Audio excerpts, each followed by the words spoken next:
اعوذ باللہ من الشیطان الرجیم بسم اللہ الرحمن الرحیم السلام علیکم ورحمۃ اللہ وبرکاتہ۔ شہ نشین پر تشریف فرما حضرت علامہ سید محمد نورانی میاں اشرفی جیلانی صاحب،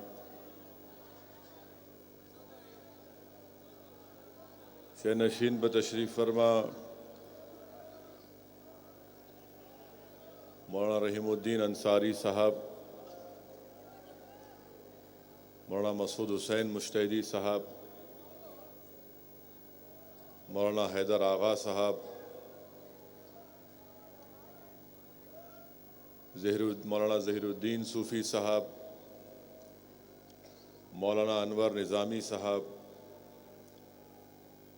جلسہ رحمت اللہ عالمین کے صدر استقبالیہ رکن اسمبلی جناب جعفر حسین معراج صاحب، اراکین اسمبلی مجلس اتحاد المسلمین، اراکین بلدیہ مجلس اتحاد المسلمین، صدور معتمدین مجلس اتحاد المسلمین، معزز حاضرین اکرام، بزرگان ملت، میرے نوجوان ساتھیوں، پس پردہ بیٹھ کر سننے والی میرے زدہ اور ماں اور بہنوں، میرے عزیز دوستوں اور بزرگوں، میں سب سے پہلے اس بات کو آپ کے سامنے رکھنا ضروری سمجھتا ہوں کہ کل شہر حیدرآباد میں اور ہندوستان کے مختلف شہروں میں مقامات پر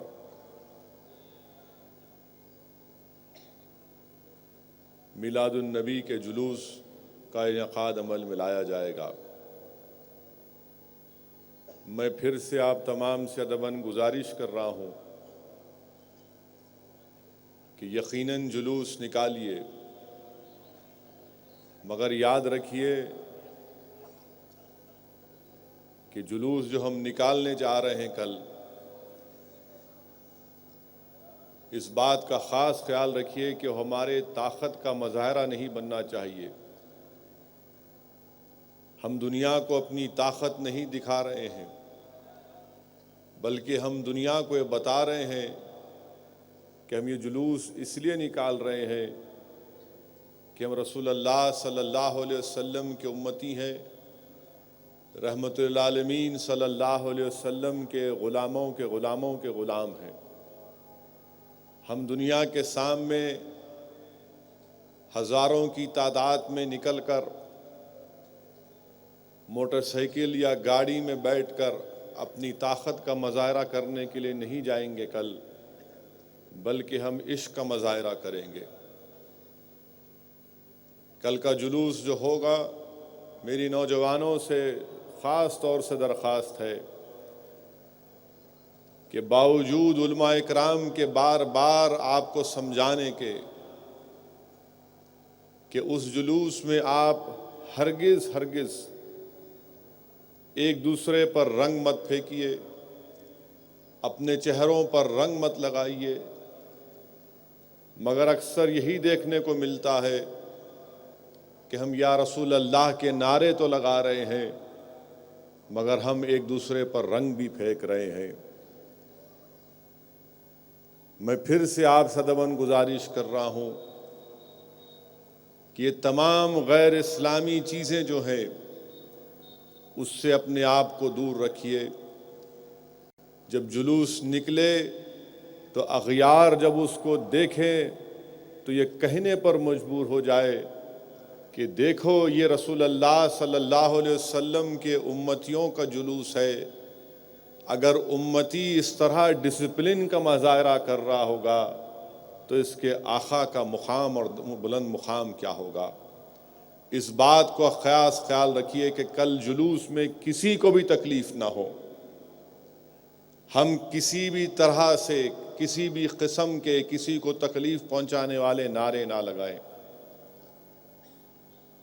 ایڈمنسٹریشن کا پورا تعاون کریے اور پرامن رکھیے اس دن کو۔ ہم رحمت للعالمین کے نام پر جمع ہو رہے ہیں، ہم زحمت کے مظاہرے نہیں کریں گے۔ میں پھر سے خاص طور سے نوجوانوں سے گزارش کر رہا ہوں کہ خاص ڈسپلن کا مظاہرہ کریے۔ اگر ظہر کی اذان ہوگی تو رکیے، نماز پڑھیے۔ جلوس ٹوٹتا ہے تو ٹوٹنے دیجیے، کیونکہ نماز ایک ایسی چیز ہے جو ہم کو ہمارے رشتے سے جوڑتی ہے، ایمان کا رشتہ ہے وہ نہ ٹوٹے۔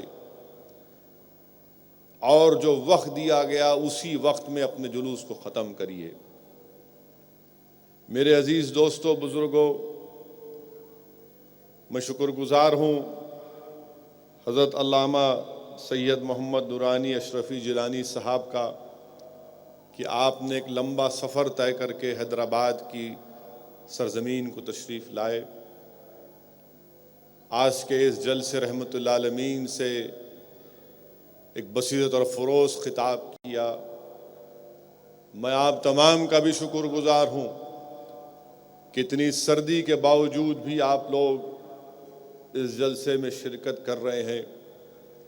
میرے پاس تو صرف الفاظ ہی ہیں کہ میں اللہ سے دعا کر سکتا ہوں کہ اللہ سبحانہ و تعالی ہم تمام کی یہاں پر حاضری کو اور جمع ہونے کو اللہ قبول کرے، اور جب ہم یہاں سے اٹھ کر جائیں تو بصیرت و فروز علماء کرام کے خطابات کو ہم نے سنا۔ اگر اس لاکھوں کے مجمع میں سے اگر صرف 10 نوجوان آج کے اس جلسے سے جب گھر کو واپس جائیں گے اور جا کر کہیں گے کہ نہیں، میں اپنی زندگی میں ایک تبدیلی لاؤں گا اور اچھائی کی طرف اور معاشرے کی اچھائی کے لیے کام کروں گا، تو میں سمجھتا ہوں کہ الحمدللہ اس جلسہ کرنے کا جو مقصد ہے ہم اس مقصد میں کامیابی کو حاصل کریں گے۔ میرے عزیز دوستوں اور بزرگوں، ماہ ربیع الاول کی ایک بہت بڑی فضیلت ہے۔ علماء کرام نے لکھا کہ اس ماہ مبارک اور رمضان کے مہینے کے بارے میں علماء کرام نے لکھا کہ ماہ رمضان میں اللہ سبحانہ و تعالیٰ نے قرآن کریم کو نازل کیا، تو ماہ ربیع الاول میں صاحب قرآن تشریف لائے۔ اس میں قرآن کو نازل کیا گیا تو اس میں قرآن والے تشریف لائے۔ اور حقیقت تو یہ ہے کہ اگر رسول اللہ صلی اللہ علیہ وسلم نہ ہوتے تو رمضان، قرآن، زکوٰۃ، یہ تمام چیزیں ہم کو نہیں ملتی، اور اگر ملی ہیں تو صدقہ ہے نبی کریم صلی اللہ علیہ وسلم کا۔ میرے عزیز دوستوں اور بزرگوں، علماء کرام کی زبانوں سے میں نے سنا کہ حدیث قدسی کو انہوں نے بیان کیا، جس میں اللہ سبحانہ و تعالیٰ فرماتا ہے کہ میرے محبوب اگر آپ نہ ہوتے تو میں اپنی ربوبیت کو بھی ظاہر نہیں کرتا۔ علماء کرام نے، میرے عزیز دوستوں، میرے غیور نوجوانوں، علماء کرام نے لکھا ہے اور بیان بھی کیا ہے کہ اللہ نے انسان کو بے شمار نعمتوں سے نوازا۔ اللہ نے انسان کو آنکھ دیا، دماغ دیا سوچنے اور سمجھنے کے لیے، کان دیا کہ وہ آواز کو سنے، اللہ نے انسان کو ایک دل دیا۔ یہ ایسی نعمتیں ہیں کہ ساری کائنات اس کی قیمت نہیں بن سکتی۔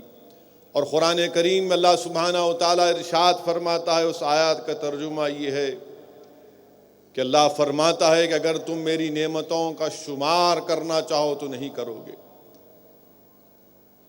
اور کہیں پر اللہ نے یہ نہیں فرمایا کہ میں انسان، میں نے تجھے دماغ دے کر تجھ پر احسان کیا کیونکہ تو اس کے ذریعے اچھے اور برے کی تمیز پیدا کر سکتا ہے۔ اللہ نے انسان کو آنکھ اور بینائی دے کر یہ نہیں کہا کہ میں نے تجھے بینائی دی تاکہ تو اس بینائی سے میرے قدرت کے نظاروں کو دیکھ سکے۔ اور جب کائنات میں اپنے حبیب محمد مصطفیٰ صلی اللہ علیہ وسلم کو بھیجا تو اللہ فرماتا ہے کہ اللہ نے ایمان والوں پر ایک بہت بڑا احسان کیا اور ان میں ایک عظمت والے رسول کو بھیجا۔ تو علماء کرام نے لکھا کہ نعمت عظمیٰ ہے اور اللہ سبحانہ و تعالیٰ خود اس پر احسان جتا رہا ہے۔ میرے عزیز دوستوں اور بزرگوں، جشن رحمت اللہ عالمین کا یہ جلسہ ہے، یہاں پر مجھے ایک واقعہ یاد آ رہا ہے کہ محدث دکن حضرت سید عبداللہ شاہ نقشبندی رحمت اللہ علیہ نے اپنی کتاب میلاد نامے میں لکھا۔ محدث دکن ایک واقعہ لکھتے ہیں اپنی کتاب میں کہ ایک شخص کا انتقال ہو گیا اور اس علاقے کے لوگ جانتے تھے کہ جس کا انتقال ہوا وہ گناہگار ہے، اس نے اپنی زندگی گناہوں میں گزار دی، اور اس کی لاش کو اٹھا کر ایک گھوڑے پر رکھ دیتے ہیں۔ تو اللہ سبحانہ و تعالی حضرت موسیٰ علیہ السلام سے کہتا ہے کہ موسیٰ آپ جائیں۔ جبرائیل علیہ السلام کا اللہ حکم فرماتا ہے کہ جا کے حضرت موسیٰ کو پیغام دو کہ وہ جائیں اس مقام پر جس جگہ پر اس شخص کی لاش کو گھوڑے پر رکھا گیا ہے، جائیں اور جا کر اس کی نماز پڑھیں، اس کی نماز پڑھیں اور اس کے لیے مغفرت کی دعا کریں۔ حضرت موسیٰ اس مقام پر پہنچتے ہیں اور دیکھتے ہیں اور پہچانتے ہیں کہ ہاں یہ گناہگار ہے۔ ماجرا پوچھتے ہیں کہ یا اللہ یہ کیا ماجرا ہے، یہ کیا ماجرا ہے؟ تو حضرت موسیٰ علیہ السلام کو بتایا گیا کہ موسیٰ یہ گناہگار صحیح، اس نے گناہ کیا، مگر اس نے ایک مرتبہ توریت کو پڑھا، اور جب توریت میں میرے حبیب محمد مصطفیٰ صلی اللہ علیہ وسلم کے بارے میں پڑھا تو اس میں محمد صلی اللہ علیہ وسلم کی محبت پیدا ہو گئی، اور وہ نام محمد کو پڑھتا تھا اور اپنے چہرے پر اس کو مسلتا تھا، رگڑتا تھا۔ تو جس نے رسول اللہ صلی اللہ علیہ وسلم کا نام محمد پڑھا، توریت میں پڑھا، گناہوں میں زندگی گزار دی، اور جب اس کی موت ہوئی تو دنیا یہ سمجھ رہی تھی کہ گناہگار ہے، مگر اللہ یہ دیکھ رہا تھا کہ یہ نام محمد سے محبت کرتا ہے، میں اس کی مغفرت کروں گا۔ میرے عزیز دوستوں اور بزرگوں، رسول اللہ صلی اللہ علیہ وسلم کی آمد کا جشن منانے کے لیے ہم جمع ہوئے ہیں، اور علماء اکرام نے صحیح فرمایا کہ اللہ کے رسول صلی اللہ علیہ وسلم کی دنیا میں آمد ایک انقلاب ہے، اور اسی لیے علامہ سہیلی رحمت اللہ علیہ، ابو القاسم سہیلی رحمت اللہ علیہ لکھتے ہیں کہ شیطان نے 4 مرتبہ چیخا اور رویا۔ ایک مرتبہ جب اس کو ملعون قرار دیا گیا، دوسری مرتبہ جب اس کو بلندیوں سے پستی کی طرف پھینکا گیا، تیسری مرتبہ وہ خوب چیخا اور رویا جب رسول اللہ صلی اللہ علیہ وسلم کی آمد ہوئی، اور چوتھی مرتبہ جب سورہ فاتحہ کو نازل کیا گیا۔ اور اسی لیے میرے عزیز دوستوں اور بزرگوں، شاہ ولی اللہ محدث دہلوی در ثمین میں اپنے والد شاہ عبد الرحیم رحمت اللہ علیہ کا واقعہ لکھتے ہیں کہ آپ کے والد ہر سال 12 ربیع الاول کے دن کھانا پکاتے اور غرباؤں میں اس کو تقسیم کرتے۔ ایک وقت شاہ عبد الرحیم رحمت اللہ علیہ کے پاس ایسا آیا کہ آپ کے پاس پیسے نہیں تھے، صرف 2 آنے تھے یا اتنے پیسے تھے کہ اس سے انہوں نے بنے ہوئے چنے خریدے اور برکت کے اصول کے لیے 12 ربیع الاول کے دن اس کو بانٹ دیا غرباؤں میں۔ شاہ ولی اللہ محدث دہلوی اپنے والد کا واقعہ لکھتے ہیں، اور یہ بھی لکھتے ہیں کہ جب میرے والد شاہ عبد الرحیم رحمت اللہ علیہ نے اس بھنے ہوئے چنوں کو غریبوں میں بانٹ دیا تو رات میں رسول اللہ صلی اللہ علیہ وسلم کا دیدار نصیب ہوا، اور خواب بیان کرتے ہیں شاہ ولی اللہ، کیا بیان کرتے ہیں کہ اللہ کے رسول صلی اللہ علیہ وسلم تشریف فرمائے، آپ کے سامنے وہ بھنے ہوئے چنے رکھے ہوئے ہیں، اور رحمت اللہ عالمین صلی اللہ علیہ وسلم ارشاد فرما رہے ہیں کہ عبد الرحیم تو نے اس کو غریبوں میں بانٹ کر بہت اچھا کام کیا۔ میرے عزیز دوستوں اور بزرگوں، وہیں پر حاجی امداد اللہ مہاجر مکی رحمت اللہ علیہ رسالہ 7 مسئلہ میں لکھتے ہیں کہ اپنے بارے میں لکھتے ہیں کہ میں ہر سال میلاد کی محفل میں شرکت کرتا ہوں اور برکت کے حصول کے لیے اس میں جاتا بھی ہوں۔ تو کل جب جلوس نکالا جائے گا اس چیز کو مد نظر رکھیے کہ رسول اللہ صلی اللہ علیہ وسلم کی آمد ایک انقلاب تھا، اور تاریخ انسانیت گواہ ہے کہ سوائے انبیاء السلام کو چھوڑ کر دنیا میں جتنے بھی لوگ نکلے جو انقلاب کی بات کیے وہ انقلاب نہیں برپا کیے، بلکہ عورتوں کو بیوہ کیا، بچوں کو یتیم کیا، تباہ و بربادی محلات میں اور جگہوں پر لے کر آئی، پانی کے ڈیموں کو برباد کر دیا، اناج خانوں کو تباہ و برباد کر دیا، عورتوں کی آبرو لوٹ لی، دانے دانے کے لیے پانی کے لیے انسانیت کو محتاج کیا۔ مگر جب رسول اللہ صلی اللہ علیہ وسلم کی آمد ہوئی، جو کل تک رو رہے تھے وہ مسکرا رہے تھے، یتیم تسکین پا رہے تھے، جو عورتیں بیوہ تھیں ان کو ایک نیا حوصلہ اور ہمت ملا، جو کل تک شراب پیتے تھے انہوں نے شراب کو ترک کیا اور توحید کے نشے میں مست ہو گئے، جو کل تک لوگوں کی جانیں لیتے تھے وہ انسانیت کے محافظ بن گئے۔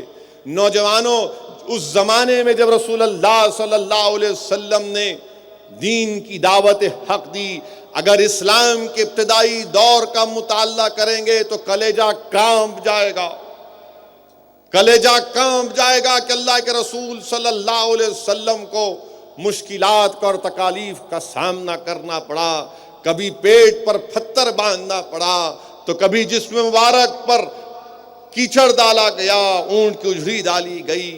طائف سے واپس آ رہے رحمت اللہ علیہ صلی اللہ علیہ وسلم، نوجوانوں سنو، طائف سے واپس آ رہے ہیں اللہ کے رسول صلی اللہ علیہ وسلم، اور 3 میل تک رسول اللہ صلی اللہ علیہ وسلم پر پتھر برسائے گئے، 3 میل تک پتھر برسائے گئے۔ نوجوانوں سنو، جب تم کل جلوس نکال رہے ہو رحمت اللہ علیہ کی غلامی کا ثبوت دو، اور یاد رکھو کہ اللہ کے رسول صلی اللہ علیہ وسلم شعب بن ابی طالب میں 3 سال سماجی بائیکاٹ ہوا رسول اللہ صلی اللہ علیہ وسلم کا، کھانے کے لیے محتاج ہو گئے۔ تاریخ اسلام ہم تمام کو پکار کر کہہ رہی نوجوانوں کہ اسلام کے ابتدائی دور میں جو مصائب اور مشکلات کے پہاڑ ہم پر برسائے گئے تھے، ہم نے اس کا مقابلہ کیا اور ظالموں کے گھر میں اسلام گھس گیا۔ جو لوگ ظلم کرتے تھے، یہ اللہ کا کام دیکھیے کہ ظالموں کے گھروں میں اسلام گھس گیا۔ جن کے دل تاریک تھے، اسلام کی وجہ سے ان کے دل منور ہو گئے۔ جو رسول اللہ صلی اللہ علیہ وسلم پر پتھر برساتے تھے، وہ ہاتھ اٹھا کر سلام کرنے پر مجبور ہو گئے۔ اور نوجوانوں، میں تم کو پیغام دے رہا ہوں، میری آواز جہاں تک اللہ پہنچا رہا ہے، میں آپ کو کہہ رہا ہوں کہ دنیا کے اگر کسی حصے میں یا دنیا کے ہر مقام پر اگر اسلام اور مسلمانوں پر ظلم کیا جا رہا ہے تو ڈرنے اور گھبرانے کی ضرورت نہیں ہے، اس لیے کہ تاریخ اسلام گواہ ہے کہ مکہ میں جن لوگوں نے رسول اللہ صلی اللہ علیہ وسلم پر، صحابہ کرام پر ظلم کیا، اتنا ظلم کیے، اور ایک وقت یہ آیا کہ وہ خود اسلام کو قبول کیے۔ تو نوجوانوں، صبر کا دامن مت چھوڑو، استقامت کو قائم رکھو۔ اپنے کردار کے ذریعے اور اپنے اعمال کے ذریعے ہم دنیا کے دل جیتیں گے۔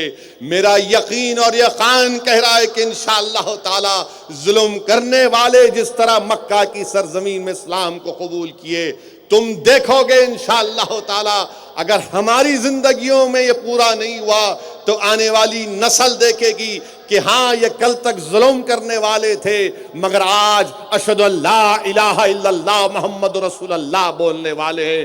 نوجوانوں، آج دنیا ایک انقلاب کو دیکھنا چاہتی ہے۔ نوجوانوں، آج دنیا روحانیت کے لیے تڑپ رہی ہے، اور روحانیت کیا ہے؟ جو قرآن اور سیرت میں ہے۔ نوجوانوں، یاد رکھو میری اس بات کو کہ دنیا ایک انقلاب کے لیے تیار ہے۔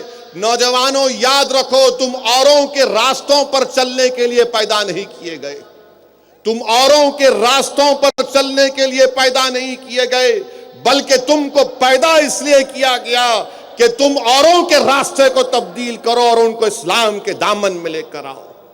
اور یاد رکھو نوجوانوں، کبھی کبھی میں بھی یہ سوچتا ہوں کہ یہ راستے بدل دینے کی بات بہت لوگ کرتے ہیں، مگر راستہ ہم نہیں بدلیں گے، اس لیے کہ سنت رسول کے خلاف ہے۔ ہم نے علماء کرام کی زبان سے، ان کے بصیرت افروز خطابات سے اس واقعے کو سنا ہوگا کہ رسول اللہ صلی اللہ علیہ وسلم جب ایک راستے سے گزرتے تھے تو رسول اللہ صلی اللہ علیہ وسلم کے جسم مبارک پر کچرا ڈالا جاتا تھا۔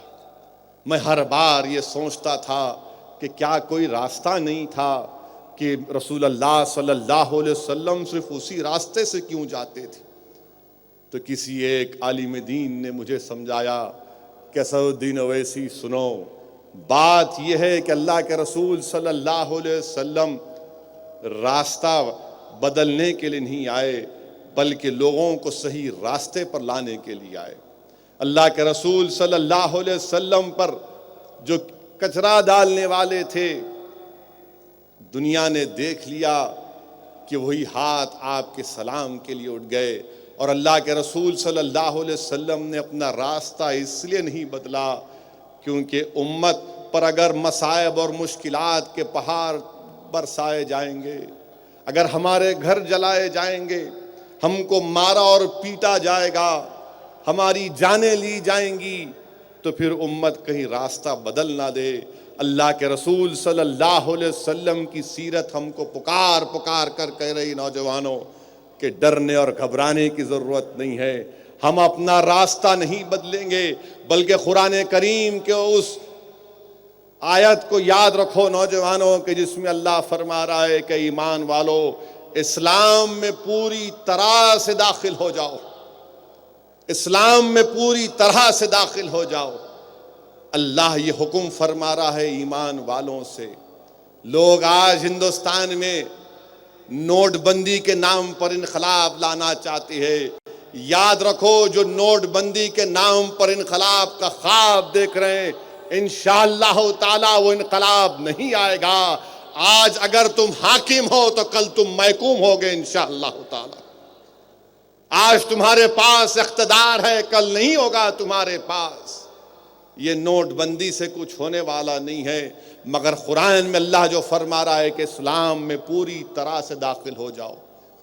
اور یاد رکھو دنیا کے سامنے بعض لوگ تھیوریٹیکل طریقے سے اسلام کو سمجھاتے ہیں، مگر ہمارے اسلاف نے پریکٹیکل طریقے سے دنیا کو اوروں کو اسلام سمجھایا۔ وہ جب چلتے تھے تو لوگ بولتے تھے کہ اسلام چل رہا ہے، وہ جب بولتے تھے تو دنیا کہتی تھی کہ اسلام بول رہا ہے۔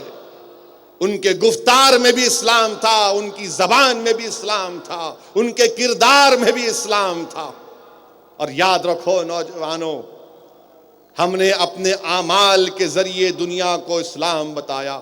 جب ہماری عادت اور اعمال اسلام کے سانچے میں ڈل جائے گی تو یقیناً دنیا اسلام کو صحیح طریقے سے سمجھے گی اور مانے گی۔ اور یاد رکھو نوجوانوں، جب ہم اپنی زبان سے جھوٹ بولیں گے، غیبت کریں گے اور پھر اسلام کا نام لیں گے تو دنیا ہماری بات کا یقین نہیں کرے گی۔ جب اپنی نظروں کو ہم غیر اسلامی اور گناہوں سے نہیں بچائیں گے تو دنیا اسلام کا نام کیسے لے گی نوجوانوں؟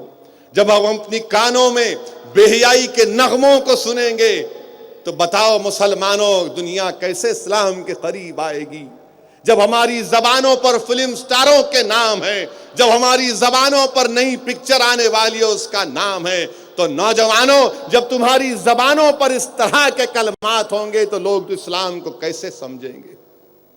نوجوانوں تم کو اپنے آپ کو تبدیل کرنا بہت ضروری ہے۔ اور یاد رکھو اللہ کے رسول صلی اللہ علیہ وسلم نے کیا فرمایا کہ تم میں سب سے بہترین وہ ہے جو اپنے گھر والوں سے اچھا۔ اگر آج تم کسی کے بیٹے ہو تو اپنے باپ سے اچھا رہو، اپنی ماں سے اچھا سلوک کرو، کیونکہ یہ شریعت کا مطالبہ ہے۔ اگر تم شوہر ہو تو اپنی بیوی سے اچھا سلوک کرو، اگر تم باپ ہو تو اپنی بیوی اور اولاد سے اچھا سلوک کرو۔ جو رسول اللہ صلی اللہ علیہ وسلم نے فرمایا کہ جو اپنے گھر والوں سے اچھا ہے وہ سب سے بہترین ہے۔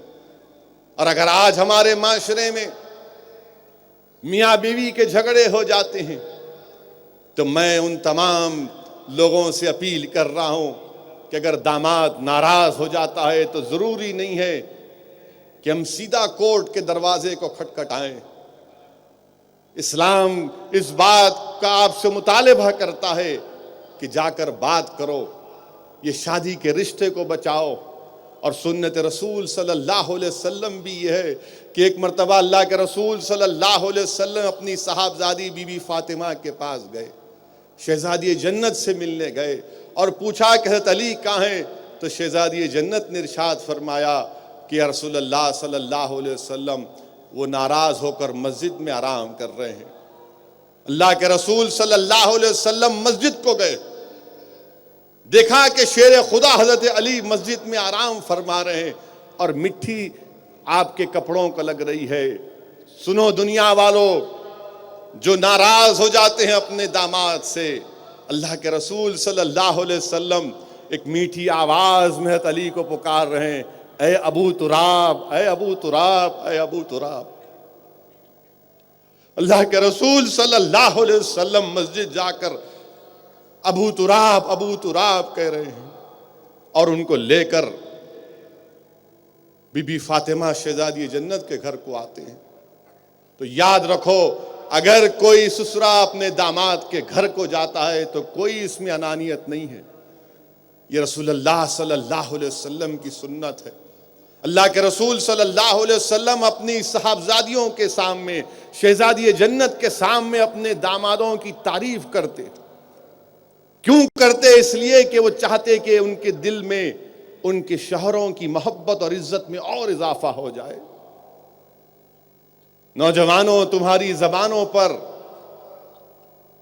تمہاری سوچ اور فکر میں صرف فلم سٹار کی کہانیاں ہیں.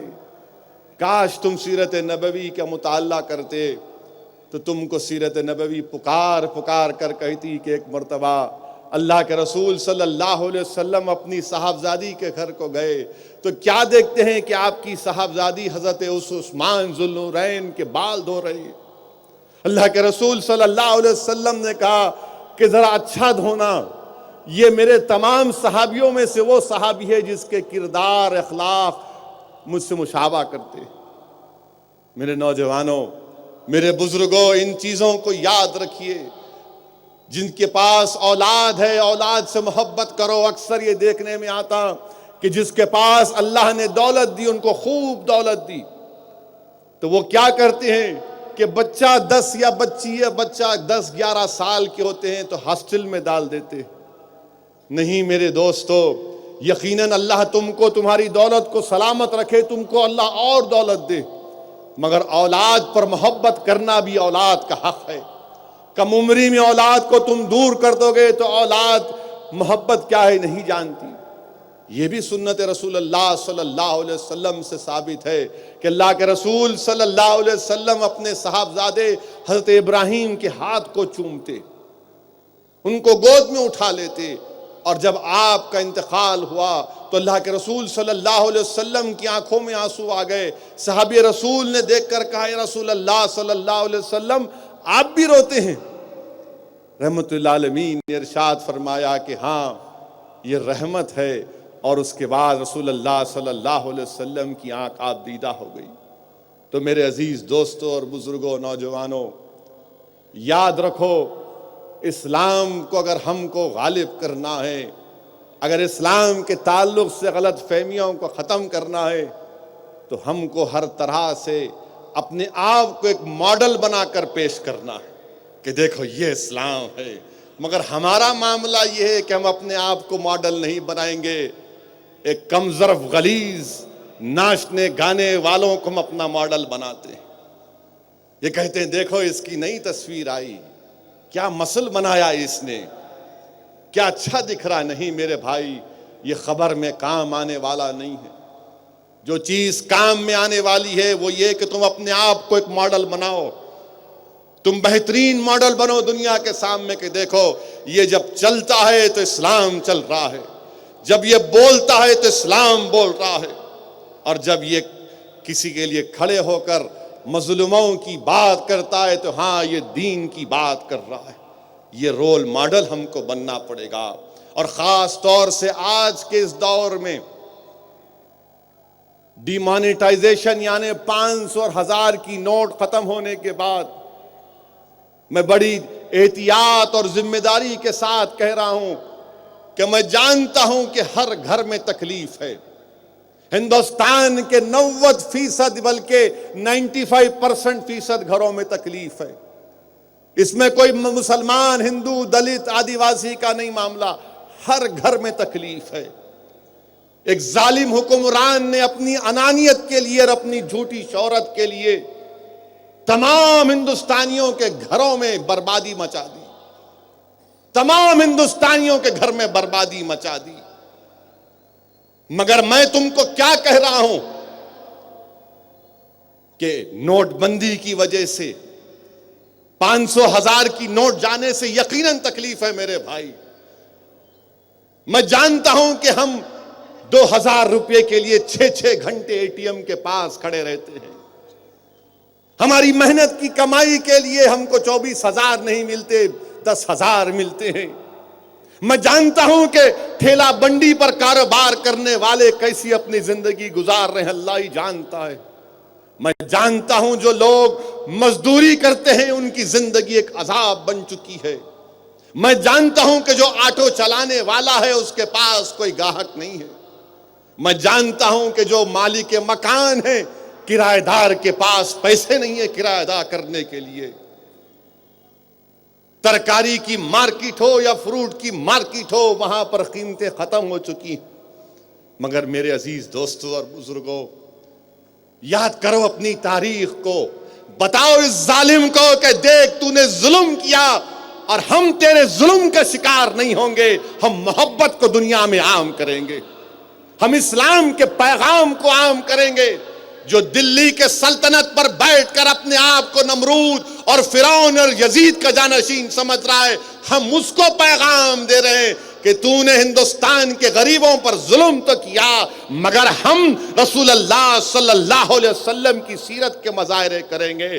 قرآن کیا کہہ رہا ہے؟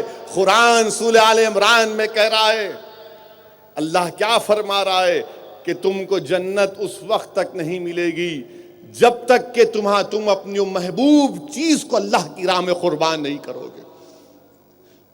اللہ سورہ بقرہ میں فرما رہا ہے کہ تم دولت خرچو گے تو ختم نہیں ہوگی. بیہقی کی حدیث شریف ہے کہ اچھے اعمال کیا ہیں کہ تم کسی کی مدد کر دو، اس کی دل کی تکلیف کو دور کر دو، اس کے قرضے کو ادا کر دو، اس سے اچھی بات کر دو. نوٹ بندی کی وجہ سے ہر غریب پریشان ہے، ہر مزدور پریشان ہے، ہر عورت پریشان ہے، ہر بچہ پریشان ہے. میں جانتا ہوں کہ ہماری کھانے کی عادتیں تبدیل ہو چکی ہیں. جو لوگ کل تک بکرے کا گوشت کھاتے تھے آج ان میں استطاعت نہیں ہے. جو کل تک بڑے کا گوشت کھاتے تھے آج ان کے پاس استطاعت نہیں ہے.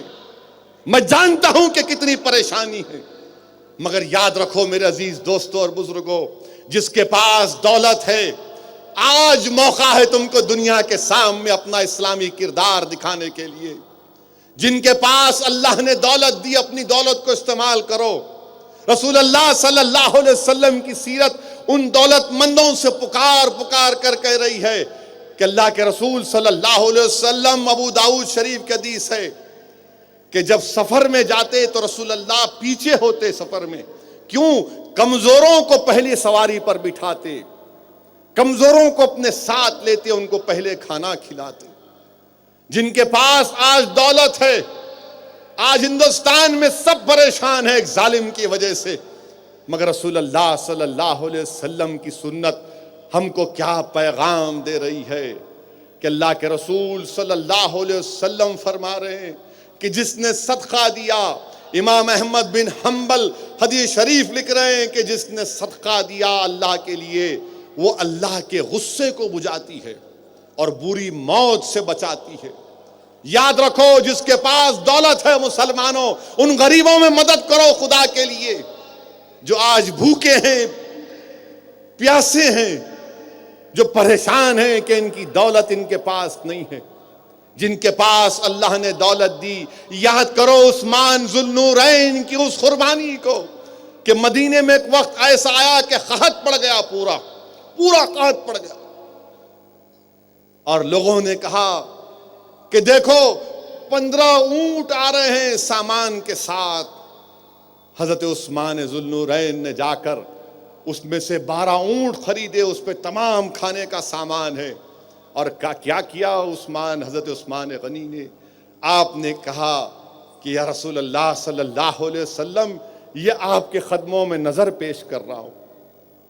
اللہ کے رسول صلی اللہ علیہ وسلم نے ہاتھ اٹھا کر حضرت عثمان کے لیے دعا کی، ہاتھ اٹھا کر حضرت عثمان کے لیے دعا کی۔ جن کے پاس دولت ہے، آج سنو اس گناہگار کی زبان سے کچھ کہہ رہا ہے۔ میں کوئی اچھا نہیں ہوں مگر تمہارے سامنے اس لیے کہہ رہا ہوں کیونکہ آج غریب پریشان ہے، مزدور پریشان ہے، ہر آدمی پریشان ہے۔ امام غزالی رحمت اللہ علیہ لکھتے ہیں مقاصد القلوب میں کہ جب اللہ نے ایمان کو پیدا کیا تو ایمان نے کہا اللہ مجھے طاقت دے، تو اللہ نے اس کو سخاوت دی اور کردار دیا۔ جب اللہ نے کفر کو پیدا کیا تو کفر نے کہا اللہ مجھے طاقت دے، تو اللہ نے اس کو بد کرداری دی اور بخیل بنایا۔ تم کیا کرنا چاہتے ہو؟ جس کے پاس دولت ہے اس کو استعمال کرو۔ اور اسلام میں پڑوسی کا تصور کیا ہے سنو، علماء اکرام نے کہا کہ تمہارے بازو 8 گھر، 22 گھر، 40 گھر، اور اگر تم آج گھر میں کھانا کھا رہے ہو تو کبھی سوچ لو اس پڑوسی کا بھوکا ہے تو کھانا دو اس کو۔ اگر تمہارے پاس دولت کم ہے مگر کھانا تمہارے پاس ہے تو دو، ایک دوسرے کو دو۔ اور یاد رکھو ہم دنیا کو بتائیں گے کہ یہ اسلام ہے، اور یہ مت دیکھو کہ پڑوسی ہندو ہے، یہ مت دیکھو کہ پڑوسی دلت ہے یا بیکورڈ کلاس کا ہے، وہ انسان ہے میرے بھائی۔ آج بہت تکلیف ہے ہمارے ملک میں، ہندوستان کے ایک وزیر اعظم نے ایک ہی جھٹکے میں غریبوں کے پیٹ پر لات مار دی ہے، اور افسوس مجھے ہوتا ہے کہ ہندوستان کا وزیر اعظم ایک تقریر میں کہتے ہیں کہ میرا کیا ہے، میں تو فقیر ہوں، چلا جاؤں گا۔ ہندوستان کے وزیر اعظم تم فقیر نہیں ہو، تم ظالم ہو، تم فقیر نہیں بن سکتے۔ تم کو کیا معلوم فقیروں کی مثال، فقیر کون تھے ہم تم کو بتائیں گے۔ جو پٹھے پرانے کپڑوں پر بیٹھتے تھے، ان کے جلال کا یہ عالم تھا کہ وقت کا شہنشاہ ان فقیروں کے سامنے آ کر اپنے سر کو جھکا دیتا تھا۔ وہ فقیر وہ تھے۔ ہندوستان کے وزیر اعظم سنو، سلطنت مغلیہ ختم ہو گئی مگر فقیروں کے آستانے آج بھی آباد ہیں، وہ شہنشاہوں کے آستانے آج بھی آباد ہیں۔ شہنشاہت ختم ہو گئی مگر جس کو دنیا نے کہا یہ فقیر ہے، آج وہ فقیروں کے آستانے آباد ہیں۔ خواجہ غریب نواز کا آستانہ آباد ہے۔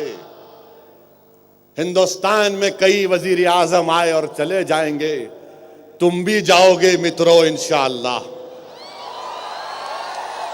تم بھی جاؤ گے انشاءاللہ۔ تمہارا پاپ کا گھڑا بھر چکا ہے،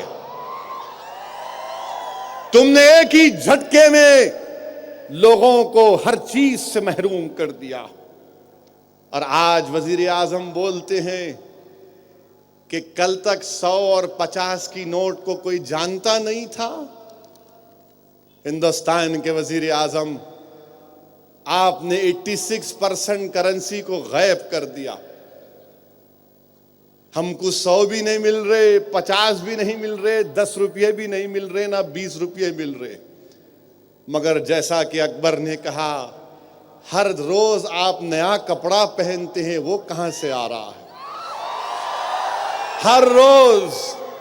ہر روز ایک نئی شال ڈالتے ہیں، اسٹائل کر کے آتے ہیں۔ کسی شاعر لدھیانوی نے اچھا کہا تھا کہ ایک بادشاہ نے دولت کا سہارا لے کر ہم غریبوں کا اڑایا مذاق۔ یہی کام ہندوستان کے وزیر اعظم نے آج کر دیا۔ کہاں ہندوستان کے وزیر اعظم؟ نوٹ تو دلاؤ نا۔ تو وزیر اعظم بول رہے ہیں نوٹ واپسی، گھر واپسی، گھر واپسی۔ بولے تو دارالسلام سے گھر واپسی کا جواب دیا. اب بول رہے ہیں نوٹ واپسی، نوٹ واپسی. کہے کی نوٹ واپسی بتائیے آپ؟ ہندوستان کے وزیر اعظم نے کہا تھا کہ 14 لاکھ کروڑ جو 500 اور 1000 روپے پر 14 لاکھ کروڑ ہے یہ بلیک منی کہا. 8 نومبر کی تقریر دیکھ لو آپ، 18 مرتبہ متروں نے بلیک منی بلیک منی بلیک منی بلیک منی بلیک منی بلیک منی کہا. 6 مرتبہ کہا کہ ڈپلیکیٹ کرنسی ڈپلیکیٹ کرنسی. اب بینکوں میں 30 دسمبر سے پہلے اب تک 12.5 لاکھ کروڑ روپے آ گئے. ہندوستان کے وزیر اعظم یہ پورے کیا بلیک کے پیسے ہیں؟ 14 لاکھ کروڑ میں سے 12.5 لاکھ کروڑ آ گئے. اور آپ کو جان کر حیرت ہوگی کہ آج ایک غریب پریشان ہے 2000 روپے کے لیے، 500 روپے کے لیے، 300 روپے کے لیے. سپٹمبر 15 اور 30 کے درمیان میں ہندوستان کے بینکوں میں اس ہر سال سپٹمبر کے ختم تک 1.5 لاکھ کروڑ بینک اکاؤنٹ میں آتے. اس سال 3.5 لاکھ کروڑ بینکوں میں آئے. ہندوستان کے وزیر اعظم یہ کس کی ماں کا پیسہ تھا؟ کس کا پیسہ تھا یہ؟ 3.5 لاکھ کروڑ 15 دن میں آئے، فکس ڈپازٹ ہوئے اور اس کے بعد 1.5 لاکھ کروڑ چلے گئے. اور ہندوستان کے وزیر اعظم بول رہے ڈپلیکیٹ کرنسی ڈپلیکیٹ کرنسی. یہ 2000 کی نوٹ جو نکالے، یہ 2000 کی نوٹ، اس میں کوئی سیکیورٹی فیچر نہیں ہے، کوئی سیکیورٹی فیچر نہیں ہے. اور جہاں جہاں سنگھ پریوار کے لوگ پکڑے جا رہے ہیں ان کے پاس 2000 کی نوٹ نکل رہی، ہر جگہ ان کے پاس 2000 کی نوٹ نکل رہی. 8 نومبر کو پرائم منسٹر اعلان کیے، 6 نومبر کو سوشل میڈیا پہ آ گیا یہ 2000 کی نوٹ ہے. ہمارے وزیر اعظم نے کبھی کہا کہ غریب سو رہا ہے اور امیر نیند کی گولی چون رہا ہے. ہندوستان کے وزیر اعظم میں آپ کو چیلنج کر رہا ہوں، آپ اپنی پوری سیکیورٹی کے ساتھ بلکہ ہو سکے تو ہیلی کاپٹر بھی پھرا لو، آپ پرانے شہر کے ایک ATM کے پاس آ کر ہماری تکلیف دیکھو، معلوم ہوگا آپ کو. آؤ آپ آ کر ٹھہرو اور بولو مت. کسی بینک کے سامنے ہندوستان کے وزیر اعظم آپ کھڑے ہو کر بولو کہ مترو، میں بلیک منی ختم کرنے کے لیے آپ کو 8 گھنٹے کھڑا کر رہا ہوں. میں بلیک منی ختم کرنے کے لیے 120 لوگ مر گئے، کوئی بات نہیں، مرتے ہیں تو مرنے دو، مگر بلیک منی ختم کرنا ہے. ہندوستان کے وزیر اعظم، آپ کی ماں نوٹ نکالنے کے لیے گئی. ارے آپ کی ماں گئی کیوں؟ اگر آپ اتنے قابل بیٹے ہوتے تو اپنی ماں کو گھر میں نوٹ پہنچا دیتے آپ. اور ہماری ماں نکلتی ہے، ہمارا باپ نکلتا ہے، ہمارے بچے نکلتے ہیں. جلسہ ختم ہونے کے بعد آپ دیکھیں گے کہ لوگ گھروں کو نہیں جائیں گے، ATM کے پاس جا کر کھڑے ہوں گے کہ چلو 2000 روپے میں نکالنا ہے مجھے. یہ کام آپ کر دیے ہندوستان کے وزیر اعظم. اور یاد رکھو، آپ جو لوگ آج لائن میں کھڑے ہیں نا پرائم منسٹر، کل ووٹنگ کے دن بھی لائن میں کھڑے رہیں گے آپ کے خلاف. اور یاد رکھیں گے متروں، آپ کو آپ نے بڑی تکلیف دی.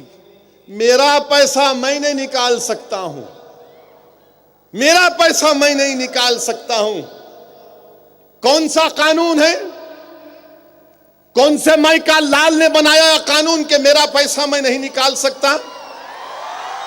نہیں، ہندوستان کے وزیر اعظم بول رہے کہ دیش کے لیے آپ کو تھوڑا قربانی دینا پڑے گا، 50 دن کی قربانی دینا پڑے گا. ارے تم کیسے فقیر ہو جی، 50 دن تکلیف دے رہے میرے کو؟ کیسا فقیر ہے یہ؟ کیا کوئی فقیر تکلیف دیتا؟ فقیر بولتا ارے بھائی تکلیف دینے کے لیے نہیں آیا میں. آپ ایسے کیسے فقیر ہیں بھائی؟ آپ بول رہے کہ میں فقیر ہوں، میں چلا جاؤں گا. کہاں جائیں گے آپ؟ پھر آپ بولتے کہ میری جان لے لیں گے. کون لے گا آپ کی جان؟ ہم تو دعا کریں گے کہ اللہ آپ کو 150 سال زندہ رکھے. ہم اتنا چاہتے ہیں آپ کو. ہم آپ کے ویل ویشر ہیں. ہم تو 150 سال بول رہے آپ کو. آپ بھی بول سکتے نہیں 150 نہیں 200 ٹھیک ہے, آمین بول دیں گے ہم. میری جان کو خطرہ ہے. ارے ہماری جان چلے گئی, 120 لوگ مر گئے, مگر ہندوستان کے وزیر اعظم کو ان کی فکر نہیں. یاد رکھو میری آپ اس بات کو کہ 50 دن میں کچھ ہونے والا نہیں ہے, پورا 1 سال لگے گا ماحول کو سدھرتے سدھرتے, اور اللہ ہی جانتا اس ملک کا کیا ہوگا. جب تک ہندوستان کے بڑے بڑے ایکسپرٹ ماہرین نے کہہ دیا کہ 3% جی ڈی پی ختم ہو جائے گا. ایک جی ڈی پی کی قیمت 1,30,000 کروڑ روپے. 3% جی ڈی پی گیا تو قریب 4 lakh crore G D P غائب ہو گیا. یہ 4 لاکھ کروڑ اور 8 نومبر سے 30 دسمبر تک پورے ہندوستانیوں کو نقصان ہو رہا 1,20,000 کروڑ کا. ہندوستان کے وزیر اعظم, سرزمین دکن پر ایک کہاوت ہے کہ چارانے کے بندر کے لیے بارانے کی رسی کا کام کر دیا آپ. یہ کام کر کے چھوڑ دیے ہمارے متروں. ہر جگہ جا رہے ہیں, میں ایسا کر دوں گا, میں ایسا کر دوں گا. مگر الحمدللہ یہ جان کر بڑی خوشی ہوئی کہ جب 8 نومبر کو اعلان ہوا اور 9 اور 10 نومبر کو جو لوگ سلطان ہند خواجہ معین الدین چشتی اجمیری کے آستانے پر تھے, جن کے پاس پیسے نہیں تھے, پریشان ہو گئے, تو ایک نیک بخت شخص نے جو اس بڑے دیگ کا کانٹریکٹ لیا تھا, اس نے کہا کہ تم خواجہ کے دربار میں ہو, تم یہاں سے خالی ہاتھ نہیں جاؤ گے. اس نے ہر ایک کو 1,000 روپے دیے, بولے کہ لو پیسے لے کے جاؤ. یہی مظاہرہ ہم کو کرنا ہے. نوجوانوں, اگر تم جانتے ہو کہ تمہارے محلے میں کوئی بھوکا سو رہا ہے تو خدا کی قسم کوئی بھوکا نہیں سوئے گا ہمارے محلے میں, ہمارے شہر میں, ہمارے ملک میں. ہمارے پاس اگر کھانا ہوگا, اگر 2 نوالے ہوگا تو ہم 1 نوالا اس کو دیں گے اور 1 نوالا کھائیں گے. اگر ہمارے پاس چاول ہوگا, تیل ہوگا تو ہم تھوڑا غریبوں کو دیں گے. ہم یہ نہیں دیکھیں گے کہ کوئی ہندو ہے یا مسلمان ہے یا کوئی ہے, وہ انسان ہے, وہ انسان ہے. یاد رکھو رسول اللہ صلی اللہ علیہ وسلم رحمت للعالمین ہے, رحمت المسلمین نہیں ہے, رحمت العالمین ہے. اللہ صرف مسلمانوں کا خدا نہیں ہے, اللہ رب العالمین ہے.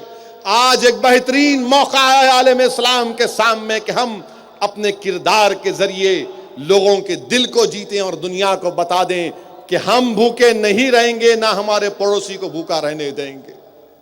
اگر کوئی بچوں کی اسکول کی فیس کی کمی ہے تو جاؤ, کوشش کرو, اخلاص کے ساتھ کوشش کرو. نوجوانوں, مجھے پورا یقین ہے ان نوجوانوں کی قابلیت پر, مجھے پورا بھروسہ ہے تمہاری جذبے پر, تمہاری ملی حمیت پر مجھے پورا فخر ہے. اگر ہم اس چیز کو سامنے رکھ کر کام کریں گے تو ایک بہت بڑا کام ہو جائے گا, بہت بڑا کام ہو جائے گا. اور مجھے پوری امید ہے کہ ہم اس چیلنج کا مقابلہ کریں گے, دنیا کو بتائیں گے کہ ہم کسی کو بھوکا سونے نہیں دیں گے انشاءاللہ. میرے عزیز دوستوں اور بزرگوں, تیسری بات یہ ہے, تھکے تو نہیں نا آپ؟ موڈ میں ہے, مگر کل ذرا فجر کی نماز بھی پڑھنا جا کے صبح میں. کل نہیں, آج ہی ہے. ایسا نہیں ہے کہ یہاں سب سن سنا کے واہ واہ کر کے چلے گئے. نماز فجر گول ہو گئی, بیٹا 10 بجے اٹھ کے بول رہا اماں کیا پکائے, ذرا کھا کے جلوس میں جانے کا ہے, اماں جلدی دے کچھ تو بھی دے. فجر کو اٹھو میرے بھائی, فجر کو اٹھو, نمازوں کی پابندی کرو. اور سردیوں میں تو اور مزہ آتا ہے, سردیوں میں تو اور مزہ آتا ہے. تیسری اہم بات یہ ہے کہ ہندوستان کے وزیر اعظم کو اچانک مسلمان خواتین سے ہمدردی پیدا ہو گئی. اچانک، سڈنلی، شاکنگلی، سرپرائزنگلی اچانک بول دیے. اتر پردیش کی سرزمین کو گئے اور جا کر وہاں پر اپنے منفرد انداز میں عوام سے کہا کہ بھائیو بہنوں، کیا مسلم عورتوں کو انصاف ملنا چاہیے نہیں ملنا چاہیے؟ اور جس جگہ پر تقریر کیا وزیر اعظم نے وہاں پر سب نے کہا ملنا چاہیے. تو پھر مظفر نگر کے فسادات میں جو 25 سے زائد مسلم خواتین کی ڈاکیومنٹڈ ریپ ہوا، اس کا کیا ہوگا؟ جس نے ریپ کیا وہ ڈائس پر بیٹھا ہوا ہے، جس پر الزام ہے. اور آپ کہہ رہے ہیں کہ طلاق کے بارے میں وزیر اعظم تبصرہ کر رہے ہیں. ہندوستان کے وزیر اعظم، میں شخصی حملے کرنے کا قائل نہیں ہوں، مگر وہ پرانا ڈائلاگ یاد آ رہا ہے کہ جس کے گھر کانچ کے ہوتے ہیں وہ دوسروں پر پتھر مارا نہیں کرتے. آپ انصاف کی بات کر رہے ہیں تو پھر ذکیہ جعفری سے بھی انصاف کر دیجئے نا. کون روکتا ہے آپ کو؟ آج ہندوستان کے وزیر اعظم انصاف کی بات کرتے ہیں تو ان سے پوچھتے ہیں وزیر اعظم ہم کو بتائیے، آپ بھوپال جیل سے 8 مسلمانوں کو مار دیا گیا. ٹھیک ہے، ان پر یقیناً بڑے بڑے سنگین الزامات تھے، مگر عجیب و غریب بات یہ ہے کہ 8 کے 8 کہتے ہیں کہ 32 فیٹ کی دیوار کود کر گئے. یہ 32 فیٹ میرے خیال سے یہ پول کے تھوڑا اوپر ہی ہوگا. اگر یہاں سے میں نوجوانوں کو کہوں گا کہ بھائی آپ کو میں کہہ رہا ہوں چڑھ کے کود جاؤ، تو آپ بولیں گے کیا دماغ خراب ہو گیا آپ کا؟ ہم آپ کی تقریر سن کے خوش ہو کے جانے کو آئے، کود جان دینے کو آئے. ہندوستان کے وزیر اعظم، آپ کی پارٹی بولتی ہے کہ 32 فیٹ کی دیوار چڑھے. کیسا چڑھے؟ تو بولے نہیں، وہ بیڈ شیٹ ڈال کے چڑھے. میں ممتاز خان صاحب، پاشا قادری صاحب کا تو اور عظیم ریکارڈ ہے. ہم سب لوگ جیل میں رہ چکے ہیں. ہم تو جیل کو بولتے ہیں کہ ہمارا وہ سسرال ہے. الحمدللہ ہماری ایک ہی وائف ہے مگر 2 سسرال ہے. یہ یونیک پوزیشن ہمارا ہے. ہندوستان کے ہر مسلمان کے 2 سسرال ہوتے، ایک بیچاری بیوی کا اور دوسرا حضرت پولیس کا. کیونکہ ہندوستان کے جیلوں میں سب سے زیادہ مسلمان ہیں. راجیہ سبھا میں یہ جواب دیتے ہوئے منسٹر نے اقرار کیا کہ سب سے زیادہ مسلمان ہیں. جب ہم 32 فیٹ کی دیوار بولے بیڈ شیٹ ایک ہی بیڈ شیٹ ملتی جیل میں. بولے کہ نہیں آپ چڑھ گئے. کیسا چڑھے؟ ایک کے اوپر ایک کھڑے ہو گئے. میں بولا ٹھیک ہے، 8واں چڑھ کے کود گیا، 7واں کیا کرنا، 6واں کیا کرنا، 5واں کیا کرنا؟ تو بولے نہیں پورے کود گیا. بولا ٹھیک ہے، ایک ٹی وی پروگرام میں تھا. بولا ٹھیک ہے، جنات آ کر موکلا اٹھا کر ان کو 32 فیٹ سے نیچے اتار دیے. بولا کودے تو ایک خراش نہیں لگی. بولے نہیں، وہ ایکسپرٹ ہے وہ لوگ. ٹھیک ہے، یہ ہو گیا. میں بولا پھر یہ ہاتھ پہ گھڑی، جوتا، بیلٹ کہاں سے آیا؟ تو ٹی وی پروگرام میں ایک سنگ پریوار کے لوگ نے کہا تم دیے. میں بولا میں کیسا دوں گا؟ نہیں تم آتنکوادی ہے. میں بولا وہ نئی بات کہاں ہے، پرانی بات ہو گئی بہت. سالار ملت رحمت اللہ علیہ جب میں پیدا ہوا تھا تو ایک اللہ کے ولی حضرت آغا داؤد صاحب قبلہ کو کہا کہ ذرا میرے بچے کے کان میں اذان دے دیجئے. تو اللہ کے ولی نے میرے کان میں اذان دی. بعد میں سالار نے مجھے گود میں لے کر دوسری کان میں کہا کہ وقت آئے گا تم کو لوگ ٹیررسٹ کہیں گے، تم ڈرنا نہیں. اب جیل میں جانتے ہیں کہ آپ گھڑی نہیں پہن سکتے، بیلٹ نہیں لگا سکتے، جوتا نہیں پہن سکتے. یہ لوگ ٹھیک ہے، اگر میں دیا فرض کریے تو میں گاڑی دیتا نا ان کو. گاڑی دیتا کہ بیٹھ گاڑی میں بیٹھ کے بھاگ 300 کلومیٹر دور، مگر وہ 3-4 کلومیٹر ایک پہاڑ پہ جا کے پھنس گئے۔ ہندوستان کے وزیر اعظم کا اب بیان یہاں پر سنیے آپ کہ میں مسلم عورتوں سے انصاف کرنا چاہتا ہوں۔ اگر آپ انصاف کرنا چاہتے تو بتاؤ ہندوستان کے وزیر اعظم، وہ ٹی وی پر جو نظارے دکھائے جا رہے تھے کہ 8 لڑکے کھڑے ہیں اور پولیس والا وائرلیس سیٹ میں کہہ رہا ہے کہ یہ ہم سے بات چیت کرنا چاہتی ہیں، تو دوسری طرف سے آواز آئی ٹپکا دو، لڑکا دو، پھر آواز آئی کہ 5 مر گئے تو کہا گیا 3 کو بھی مار دو۔ پھر وہ نظارہ ہم نے دیکھا کہ جسم پڑا ہوا ہے جس میں چند سانسیں باقی ہیں، تو کہنے والا کہہ رہا ہے کہ مار گولی ابھی زندہ ہے یہ۔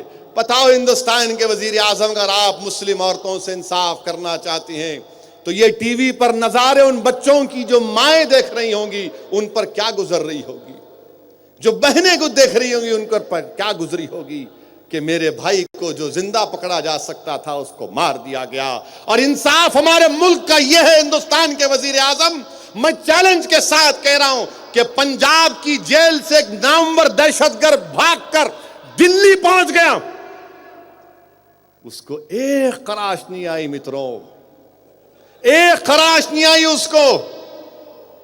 وہ ٹیررسٹ تھا، پنجاب کی جیل سے بھاگ کر دلی پہنچ گیا اور آپ اس کو داماد کی طرح گود میں اٹھا کر کورٹ میں لے کے چلے گئے۔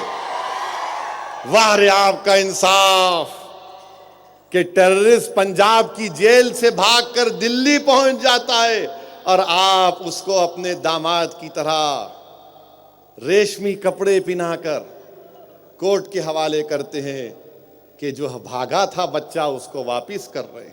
یہ آپ کا انصاف ہے کہ ہم کو زندہ پکڑ سکتے تھے مگر آپ نے گولی مار مار کر دنیا کے سامنے بتانے کی کوشش کی ٹیررسٹ تھے۔ ارے کورٹ کس لیے ہے؟ اور پھر آپ بار بار شریعت میں مداخلت کی بات، بتاؤ شریعت کے بارے میں کیا جانتے آپ؟ کیا جانتے آپ بتائیے؟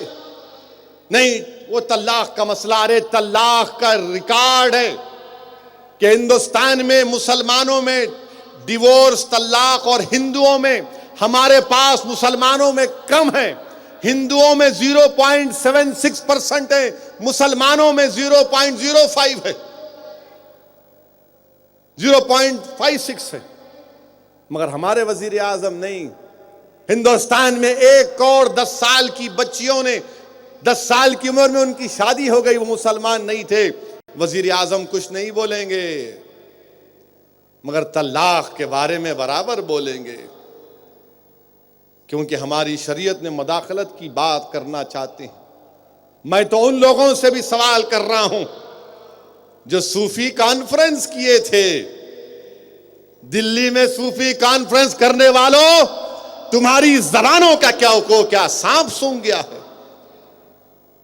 کیا تم مودی سے اتنا ڈرتے ہو؟ کیا تم بی جے پی سے اتنا ڈرتے ہو؟ صوفی کانفرنس کرنے والوں، تم کو تو کھل کر کہنا چاہیے تھا کہ ہم شریعت میں مداخلت کو قبول نہیں کریں گے، مگر نہیں، ڈر ڈر ڈر۔ کیا جواب دو گے؟ ارے مرنا تو سب کو ایک دن، کوئی زندہ نہیں رہے گا، سب جائیں گے۔ زمین کی غذا انشاءاللہ اسد الدین اویسی بھی بنے گا، مگر جو زمین کی غذا بن کر جائے گا تو خبر میں جب پوچھیں گے بتاؤ تمہارا دین کیا تھا تو تم کیا متروں بولو گے؟ حشر کے میدان میں کیا جواب دو گے؟ یقیناً میں مانتا ہوں کہ ہم اقتدار پر نہیں ہیں، مگر اس کا ہرگز مطلب یہ نہیں ہے کہ ہم اتنی بے بسی کے مظاہرے کریں کہ ایک ظالم کے ظلم کے خلاف بھی آواز نہیں اٹھا سکتے کیا؟ مجھے اچھی طرح یاد ہے 2003 میں خلوت میدان میں ایک جلسہ ہو رہا تھا، میلاد کمیٹی کا جلسہ ہو رہا تھا، اور حضرت نورانی میاں قبلہ کے والد بزرگوار غزالی زماں مولانا ہاشمی میاں تشریف فرما تھے۔ تو حضرت تقریر کرنے کے لیے اٹھے تو لوگوں نے وہ کرسی پیش کی تھی. حضرت نے کہا یہ کرسی اسد الدین اویسی کی، میری کرسی ایتل کرسی. میں نے کہا یہ کیا کہہ دیا انہوں نے. میں نے کہا حضرت میرے کو دونوں بھی چاہیے، کرسی بھی چاہیے، ایتل کرسی بھی چاہیے. تو حضرت نے کہا لو دونوں دے رہا ہوں تم کو. اور غزالی زماں نے کہا تھا، وہ ان کے الفاظ آج بھی مجھے یاد ہیں کہ جب ایوان پارلیمنٹ میں جانا تو ضرور بے باک طریقے سے نمائندگی کرنا اور حق کو بیان کرنا، اور انشاءاللہ تعالی وہی کوشش ہم کرتے آ رہے ہیں. نہیں معلوم کتنی کامیابی ملے گی یا نہیں ملے گی، مگر میرے بھائی کوشش کرنا ہمارا کام ہے. یہ شریعت ہماری پہچان ہے، ہماری شناخت ہے. ہم سے چھین لینے کی کوشش کی جا رہی ہے. یہ لوگ ہم کو سکھائیں گے کیسے ہم نکاح کریں گے، یہ لوگ ہم کو سکھائیں گے ہم کیسے طلاق دیں گے، یہ لوگ ہم کو سکھائیں گے کہ حق وراثت میں کس کا کتنا حصہ ہوگا، یہ لوگ ہم کو سکھائیں گے ہمارا دین.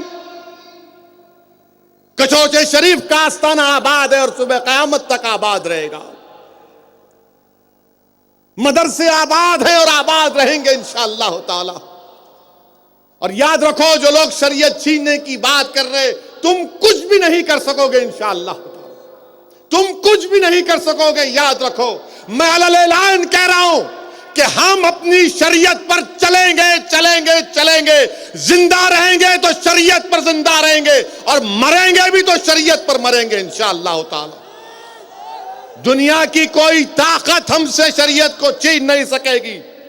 قانون ہم کو بھی آتا ہے. بابری مسجد کا فیصلہ آیا تو کورٹ نے کہا آستھا کی بنیاد پر، تو پھر میری شریعت کا معاملہ آیا تو پھر میری آستھا کہاں جائے گی؟ میری آستھا کہاں جائے گی پھر؟ کیا تمہاری آستھا ہے، میری آستھا نہیں ہے کیا؟ جب تم بول سکتے تو ہم بھی بہت بول سکتے. یاد رکھو. اور بولنے میں ہی بدنام ہیں ہم لوگ. جہاں کہیں جاتے، مہاراشٹرا جاتے تو نوٹس دے دیتے. بلدیہ کا الیکشن ہو رہا یوت محل میں، لا کے نوٹس دے دیے. بولے کہ نہیں آپ ملا کیا ہے بھائی؟ بولے نہیں یہ نہیں بولنا، یہ نہیں بولنا. بولا ٹھیک ہے باؤ. آپ پورا نوٹس پڑھا مراٹھی میں، اور میں بولا یہ بولنا چاہ رہا تھا مگر نہیں بول سکتا، مگر بول رہا ہوں. نوٹس یہ بول رہی نہیں بولنا، مگر نہیں بولنا چاہ رہا تھا بولا ہوں.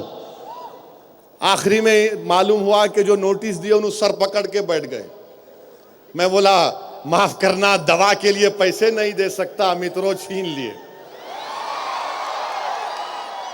آپ اندازہ لگائیے میرے بھائی، اگر ہم اپنی زبانوں کو لگام لگا دیں گے، یقیناً حکمت کے ساتھ بیان کرنا ہے، مگر کسی کے ڈر اور کسی کی طاقت کو دیکھ کر کیسے خاموش بیٹھ جائیں گے ہم؟ ان فقیروں کے آستانوں سے ہم کو کیا پیغام ملتا ہے؟ ان فقیروں کے آستانوں سے ہندوستان کے وزیر اعظم یہ پیغام ملتا ہے کہ انہوں نے پھٹے پرانے بوریوں پر بیٹھ کر اپنی فقیری میں شہنشاہت کی. دنیا ختم ہو جائے گی اور اس وقت تک ان فقیروں کے آستانے آباد رہیں گے. ان فقیروں نے جو مدرسے شروع کیے وہ آباد رہیں گے. ہندوستان کے وزیر اعظم تو اپنے آپ کو نہیں معلوم کیا کیا بول جاتے ہیں. جب میں ٹی وی پر سنا میں فقیر ہوں تو میں بولا 15 لاکھ کا سوٹ وہ کہاں گیا؟ نہ 15 لاکھ آئے نہ کچھ آیا. ہم ہندوستان کے وزیر اعظم سے بولنا چاہ رہے ہیں، اگر آپ 50 دن بول رہے نا، 50 دن کے ختم ہونے کے بعد کیا پیٹرول 30 روپے لیٹر ملے گا؟ کیا ڈیزل 35 روپے میں ملے گا؟ کیا بڑے کا گوشت 80 روپے کلو ملے گا؟ کیا چھوٹے کا گوشت 150 روپے میں آ جائے گا؟ کیا چاول 5 روپے میں باسمتی ملے گا؟ بتاؤ وزیر اعظم آپ کے پاس کون سا جادو ہے؟ کیا بھانامتی آپ کے پاس؟ کون سا سفلی علم ہے آپ کے پاس؟ جو علم ہوگا یاد رکھو ہمارے پاس آیت الکرسی ہے. کیا ہوگا 50 دن کے بعد؟ آپ نے تو کہا تھا کہ میں وزیر اعظم بننے کے 100 دن کے اندر قیمتوں میں کم کر دوں گا, کالا دھن لا لوں گا. نہ کالا دھن آیا, نہ 15 لاکھ آئے. نوکریاں دینے کا وعدہ کیا تھا, ہر سال 1 کروڑ نوکری نوجوانوں کو دوں گا. ارے تم نے اس سال 2015 میں صرف کتنے 5 لاکھ نوکریاں دیا. 2.5 کروڑ نوکریاں ملنا تھا مگر کچھ نہیں ملا, خالی بھاشن ملا, بھاشن ملا, بھاشن ملا. ہر جگہ جاتے کبھی ہنستے, کبھی رو دیتے, کبھی فقیر بولتے, کبھی بولتے کیش لیس اکانومی. کئی کی کیش لیس اکانومی؟ پیسہ ہی نہیں ہے جیب میں تو کیش لیس ہی ہو گئے نا. تو پرائم منسٹر بول رہے cash less, cash less, cash less.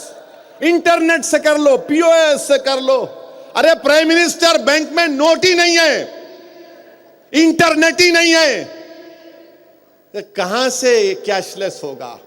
تو بول رہے ہیں پے ٹی ایم کرو. آپ کا پے ٹی ایم سے کیا رشتہ ہے؟ کیا رشتہ ہے پے ٹی ایم سے؟ کیوں پے ٹی ایم کروں؟ پے ٹی ایم کرنا, ارے میرے پیٹ میں پیسہ ہونا نا, میرا پیسہ میرے پیٹ کو آنا. تو بول رہے پے ٹی ایم کرو, پے ٹی ایم کرو. یہ پے ٹی ایم کا کیا آپ ایڈورٹائزنگ کر رہے؟ آپ کا ٹھیکہ لے کے رکھے کیش لیس اکانومی. کیوں کیش لیس اکانومی؟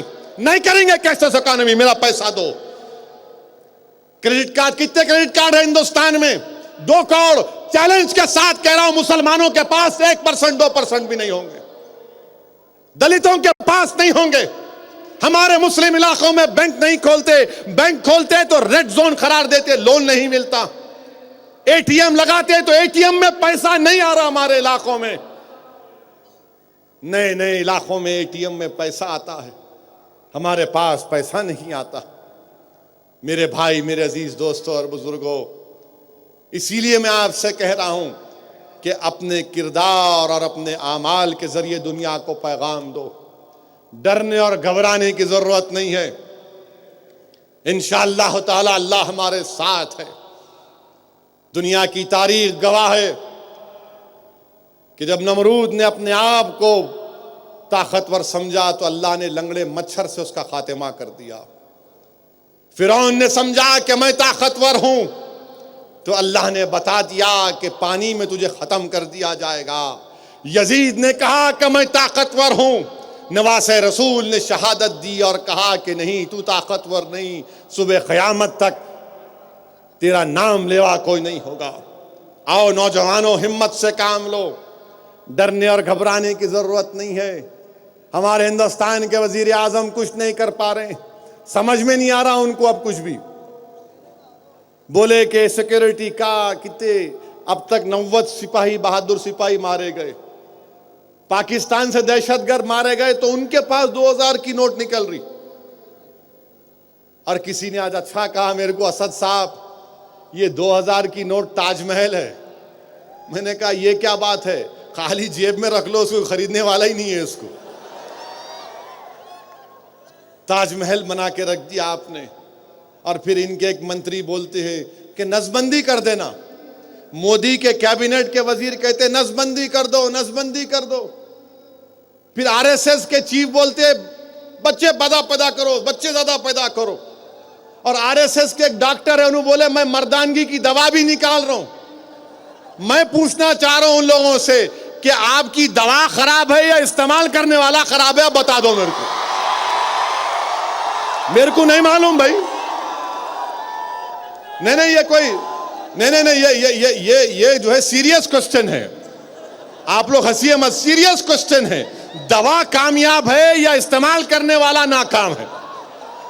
پھر آپ کیوں بول دیے نسب بندی کر دو؟ یعنی ہر چیز میں آپ ناکام ثابت ہو رہے. نوکریاں نہیں مل رہی, ناکام. دہشت گرد گھس جا رہے, آپ ناکام. پیسہ بلیک منی بولے 12.5 لاکھ کروڑ روپے آ گئے. ارے کیسا یہ حکومت ہے کہ 2.5 سال کے بعد اتنی زبردست بارش ہوئی, فصل کھڑی ہوئی ہے، شادیوں کا سیزن ہے، مگر متروں بولے نہیں، بربادی کے دن آئیں گے۔ میرے عزیز دوستوں اور بزرگوں، اسی لیے میں آپ سے کہہ رہا ہوں کہ حالات اور وقت کا تقاضا یہ ہے کہ ہم متحد رہیں۔ ہم تلنگانہ گورنمنٹ سے بھی بولنا چاہ رہے کہ سدھیر کمیٹی کی رپورٹ آ گئی جس میں بتایا گیا ہے کہ قریب 33% تلنگانہ میں مسلم بچے اسکول کو نہیں جاتے ہی نہیں۔ تو اس لیے حکومت نے جو اسکول کھولے ہیں ریزیڈنشل اسکول، اور یقیناً بہت اچھا اقدام ہے، مگر اور اسکول کھولنے کی ضرورت ہے۔ مسلمانوں کا حکومت کی ملازمتوں میں صرف 7% تناسب، اور تلنگانہ میں 13% مسلمان ہیں۔ اس کو بڑھانا چاہیے، بڑھنا چاہیے، اور ہر کام اور اقدام کے لیے مجلس اتحاد المسلمین لڑ رہی ہے۔ میرے بھائی متحد رہیے، اپنی جماعت سے وابستہ رہیے، اپنے علماء کرام کے لیے دعا فرمائیے، اور خاص طور سے دعا کریے کہ اللہ سبحانہ و تعالی ہم کو متحد رکھے، اللہ سبحانہ و تعالی ہماری صفوں میں انتشار کو پیدا ہونے نہ دے، اللہ سبحانہ و تعالی دشمن کے سازش کو ناکام کر دے، اللہ سبحانہ و تعالی اس ملک میں امن کو قائم کر دے، اللہ سبحانہ و تعالی اس ملک کے غریبوں کی مدد کر دے، اللہ سبحانہ و تعالی رسول اللہ صلی اللہ علیہ وسلم کے صدقہ طفیل میں جو ہندوستان کے غریب اور مظلوم پریشان ہیں، رب العالمین تمام خزانوں کا مالک تو ہے، تو ہم غریبوں کی مسکینوں کی مدد فرما دے اور ظالموں کے اقتدار سے چھٹکارا دلا دے۔ وآخر دعوانا الحمدللہ رب العالمین۔